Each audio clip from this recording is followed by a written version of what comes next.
involved with the Mississippi River cruises. My career began a few years back, just in time for summer. At the time, the cruise line I worked in decided to try night cruises. I was chosen to handle our first one. Seeing as it was a night cruise, I expected the passengers to be couples looking for a romantic evening. Either that, or the passengers could be looking for ghosts floating about. This is Louisiana, after all.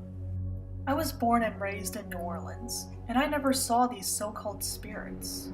Regardless, I'm not one to judge others for their beliefs. Anyway, due to late notice, nobody ordered any tickets. I didn't mind. I was just grateful that I got to do my first cruise. I was in the pilot cabin driving the steamboat when I thought I heard something. As I listened closely, I realized that someone was walking outside the cabin. I was both scared and confused. I knew that nobody was supposed to be on the cruise that night. I didn't even see anyone board the steamboat.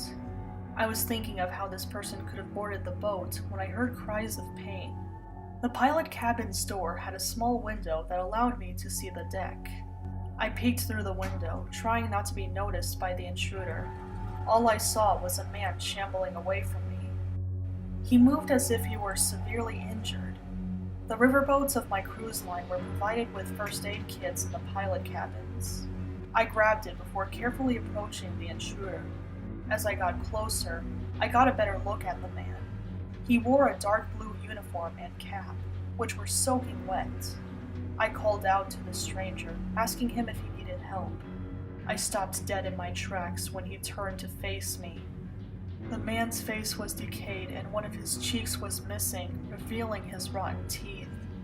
I then noticed his outfit and recognized it immediately. It was a Union soldier's uniform. The man continued to wail as if he were in excruciating pain. I bolted back into the pilot cabin and locked the door behind me. I picked up the radio and called for help. I don't remember much of what happened after that. My next memory was during a private conversation with my employer. We were in his office when he finally decided to tell me the truth. It turned out that the real reason why my cruise had no passengers was that it was a test run. A particular part of the Mississippi River was rumored to be haunted.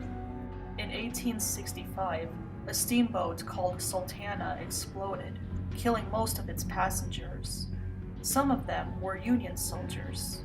When I heard this story, I understood everything. What I thought was a stowaway was actually the restless soul of one of the Union soldiers.